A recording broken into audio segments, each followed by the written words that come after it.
الحمد لله الذي أنزل على عبده الكتاب ولم يجعل له عوجا قيما لينذر بأسا شديدا من لدنه ويبشر المؤمنين الذين يعملون الصالحات أن لهم أجرا حسنا ماكثين فيه أبدا وينذر الذين قالوا اتخذ الله ولدا ما لهم به من علم ولا لآبائهم كبرت كلمة تخرج من أفواههم إن يقولون إلا كذبا فلعلك باخع نفسك على آثارهم إن لم يؤمنوا بهذا الحديث أسفا إنا جعلنا ما على الأرض زينة لها لنبلوهم أيهم أحسن عملا وإنا لجاعلون ما عليها صعيدا جرزا أم حسبت أن أصحاب الكهف والرقيم كانوا من آياتنا عجبا إذا والفتية إلى الكهف فقالوا ربنا آتنا من لدنك رحمة وهيئ لنا من أمرنا رشدا فضربنا على آذانهم في الكهف سنين عددا ثم بعثناهم لنعلم أي الحزبين أحصى لما لبثوا أمدا نحن نقص عليك نبأهم بالحق إنهم فتية آمنوا بربهم وزدناهم هدى وربطنا على قلوبهم إذ قاموا فقالوا ربنا رب السماوات والأرض لن ندعو من دونه إلها لقد قلنا إذا شططا هؤلاء قومنا اتخذوا من دونه آلهة لولا يأتون عليهم بسلطان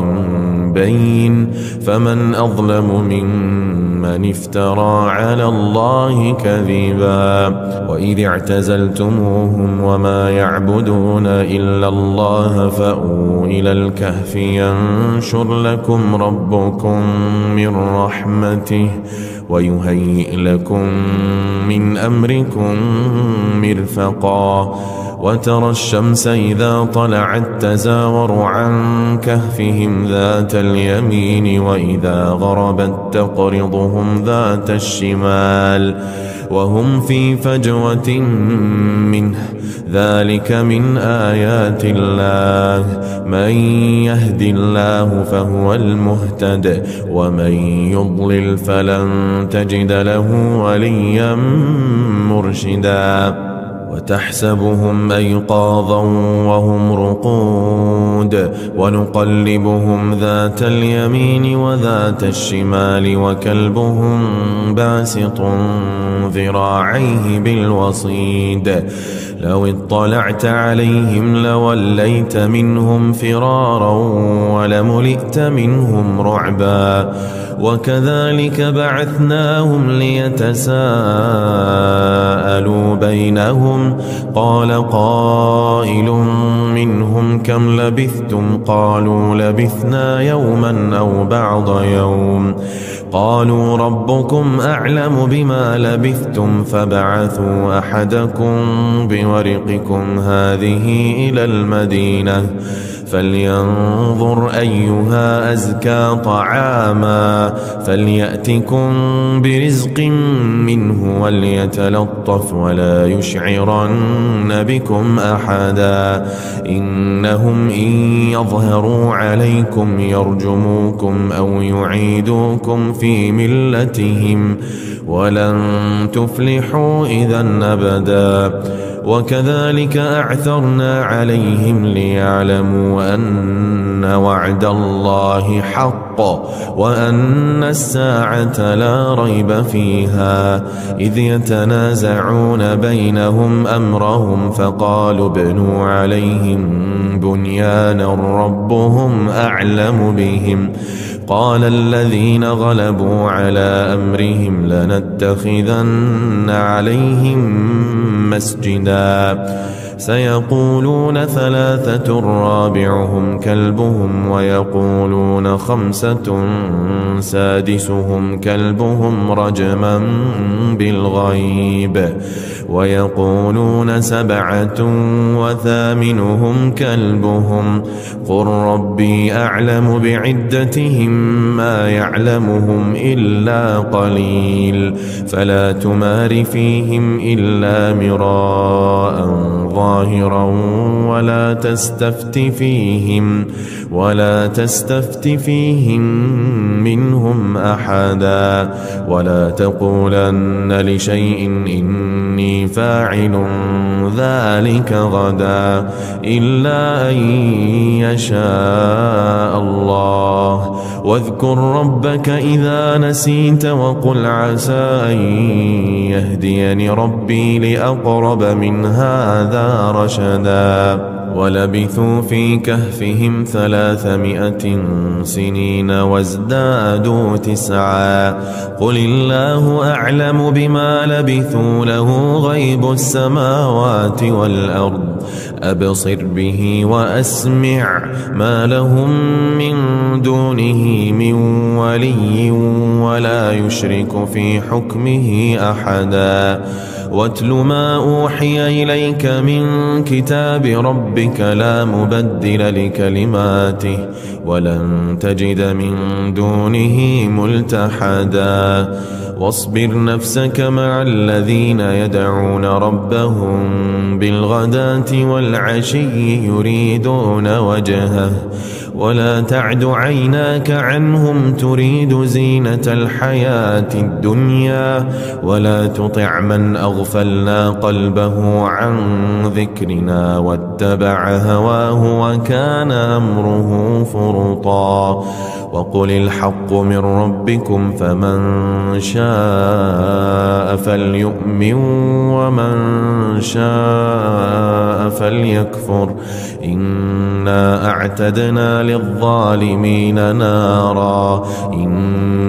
أعتدنا للظالمين نارا أحاط بهم سرادقها وإن يستغيثوا يغاثوا بماء كالمهل يشوي الوجوه بئس الشراب وساءت مرتفقا إن الذين آمنوا وعملوا الصالحات إنا لا نضيع أجر من أحسن عملا أولئك لهم جنات عدن تجري من تحتهم الأنهار يحلون فيها من أساور من ذهب ويلبسون ثيابا خضرا من سندس واستبرق متكئين فيها على الأرائك نعم الثواب وحسنت مرتفقا واضرب لهم مثلا الرجلين جعلنا لأحدهما جنتين من أعناب وحففناهما بنخل وجعلنا بينهما زرعا كلتا الجنتين آتت أكلها ولم تظلم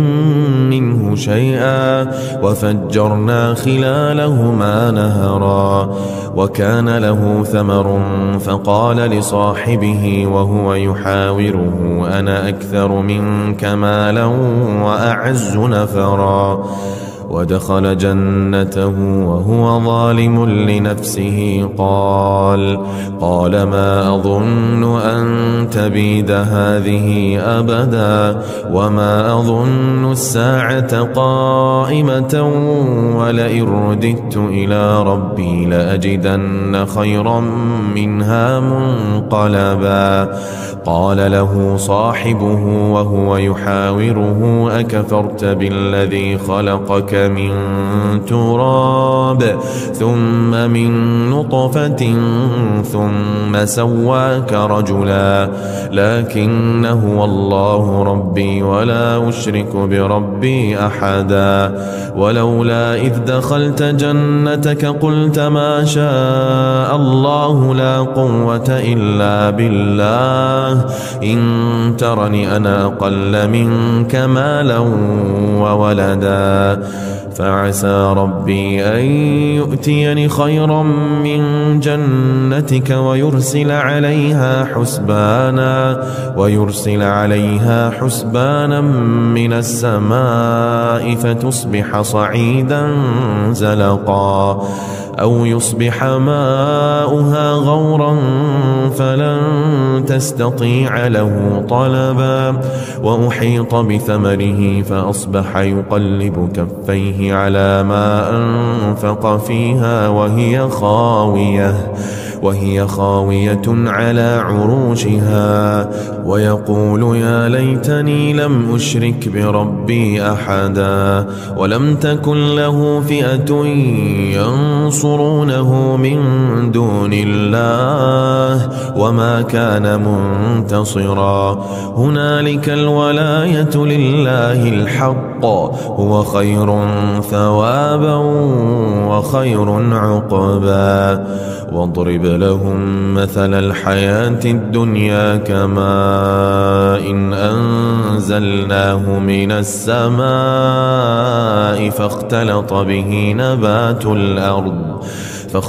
به نبات الأرض فأصبح هشيما تذروه الرياح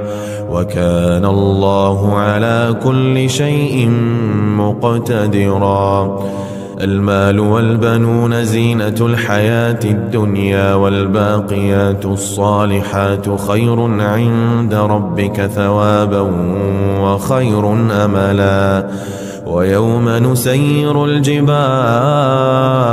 ويوم نسير الجبال وترى الأرض بارزة وحشرناهم فلم نغادر منهم أحدا وعرضوا على ربك صفا لقد جئتمونا كما خلقناكم أول مرة بل زعمتم أن لن نجعل لكم موعدا ووضع الكتاب فترى المجرمين مشفقين مما فيه ويقولون يا ويلتنا ما لهذا الكتاب لا يغادر صغيرة ولا كبيرة إلا أحصاها ووجدوا ما عملوا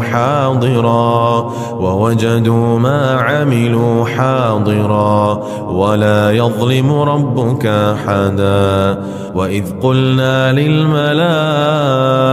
اسجدوا لآدم فسجدوا إلا إبليس كان من الجن ففسق عن أمر ربه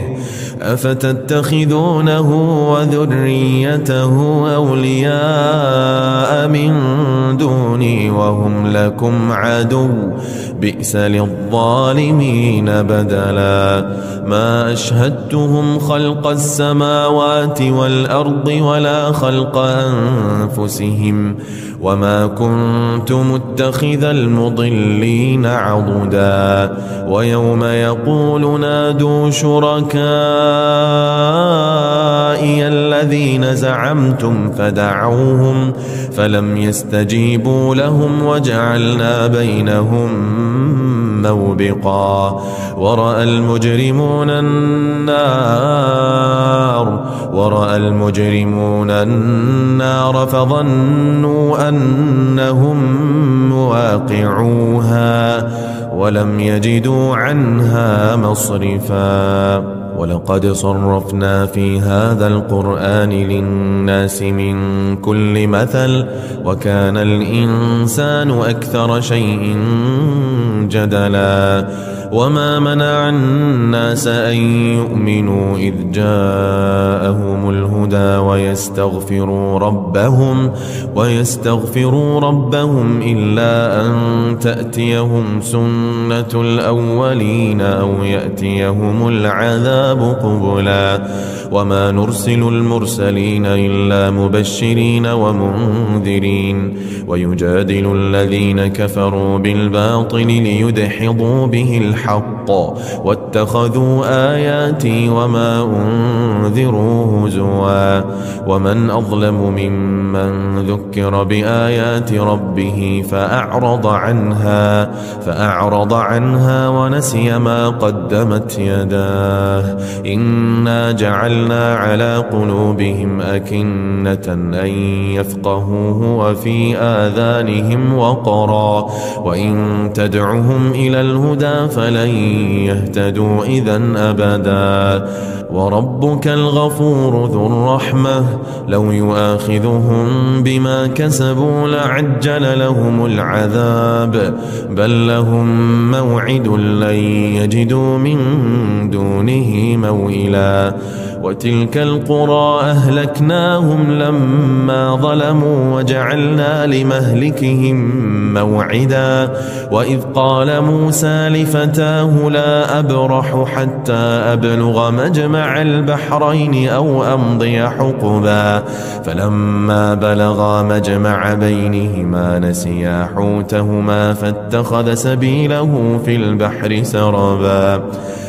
فلما جاوزا قال لفتاه آتنا غداءنا لقد لقينا من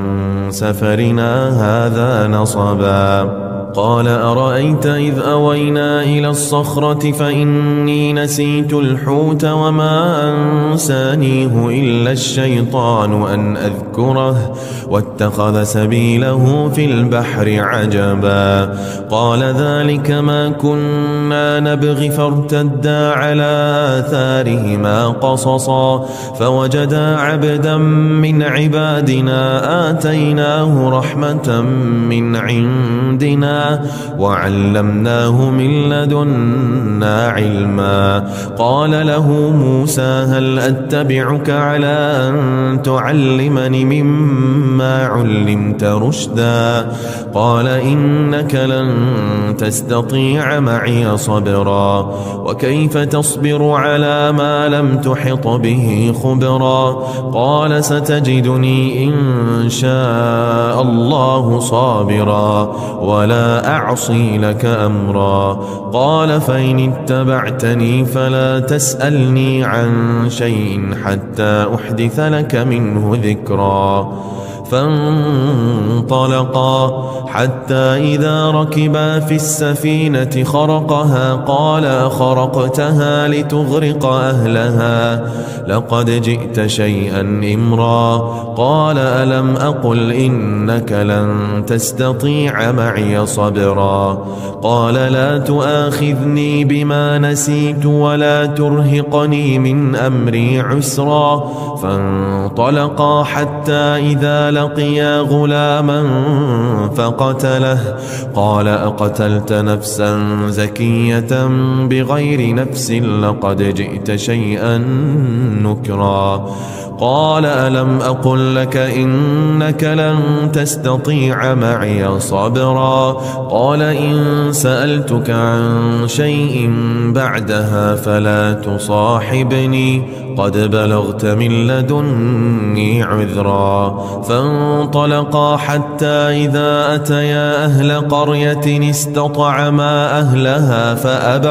فأبوا أن يضيفوهما فوجدا فيها جدارا يريد أن ينقض فقامه قال لو شئت لاتخذت عليه أجرا قال هذا فراق بيني وبينك سأنبئك بتأويل ما لم تستطع عليه صبرا أما السفينة فكانت لمساكين يعملون في البحر فأردت أن أعيبها وكان وراءهم ملك يأخذ كل سفينة غصبا وأما الغلام فكان أبواه مؤمنين فخشينا أن يرهقهما طغيانا وكفرا فأردنا أن يبدلهما ربهما خيرا منه زكاة وأقرب رحما. وأما الجدار فكان لغلامين يتيمين في المدينة وكان تحته كنز لهما وكان أبوهما صالحا فأراد ربك أن يبلغا أشدهما ويستخرجا كنزهما رحمة من ربك وما فعلته عن أمري ذلك تأويل ما لم تسطع عليه صبرا. ويسألونك عن ذي القرنين قل سأتلو عليكم منه ذكرا. إنا مكنا له في الأرض وآتيناه من كل شيء سببا فأتبع سببا حتى إذا بلغ مغرب الشمس وجدها تغرب في عين حمئة ووجد عندها قوما قلنا يا ذا القرنين إما أن تعذب وإما أن تتخذ فيهم حسنا. قال أما من ظلم فسوف نعذبه ثم يرد إلى ربه فيعذبه عذابا نكرا. وأما من آمن وعمل صالحا فله جزاء الحسنى وسنقول له من أمرنا يسرا. ثم أتبع سببا حتى إذا بلغ مطلع الشمس وجدها تطلع على قوم لم نجعل لهم من دونها سترا كذلك وقد أحطنا بما لديه خبرا. ثم أتبع سببا حتى إذا بلغ بين السدين وجد من دونهما قوما لا يكادون يفقهون قولا. قالوا يا ذا القرنين إن يأجوج ومأجوج مفسدون في الأرض فهل نجعل لك خرجا على أن تجعل بيننا وبينهم سدا. قال ما مكني فيه ربي خير فأعينوني بقوة أجعل بينكم وبينهم ردما. آتوني زبر الحديد حتى إذا ساوى بين الصدفين قال انفخوا حتى إذا جعله نارا قال آتوني أفرغ عليه قطرا. فما استطاعوا أن يظهروه وما استطاعوا له نقبا. قال هذا رحمة من ربي فإذا جاء وعد ربي جعله دكاء وكان وعد ربي حقا. وتركنا بعضهم يومئذ يموج في بعض ونفخ في الصور فجمعناهم جمعا. وعرضنا جهنم يومئذ للكافرين عرضا. الذين كانت أعينهم في غطاء عن ذكري وكانوا لا يستطيعون سمعا. أفحسب الذين كفروا أن يتخذوا عبادي من دوني أولياء إنا أعتدنا جهنم للكافرين نزلا. قل هل ننبئكم بالأخسرين أعمالا الذين ضل سعيهم في الحياة الدنيا وهم يحسبون أنهم يحسنون صنعا. أولئك الذين كفروا بآيات ربهم ولقائه فحبطت أعمالهم فلا نقيم لهم يوم القيامة وزنا ذلك جزاؤهم جهنم بما كفروا واتخذوا آياتي ورسلي هزوا إن الذين آمنوا وعملوا الصالحات كانت لهم جنات الفردوس نزلا خالدين فيها لا يبغون عنها حولا قل لو كان البحر مدادا لكلمات ربي لنفد البحر قبل أن تنفد كلمات ربي ولو جئنا بمثله مددا قل إنما أنا بشر مثلكم يوحى إلي أنما إلهكم إله واحد فمن كان يرجو لقاء ربه فليعمل عملا صالحا ولا يشرك بعبادة ربه أحدا.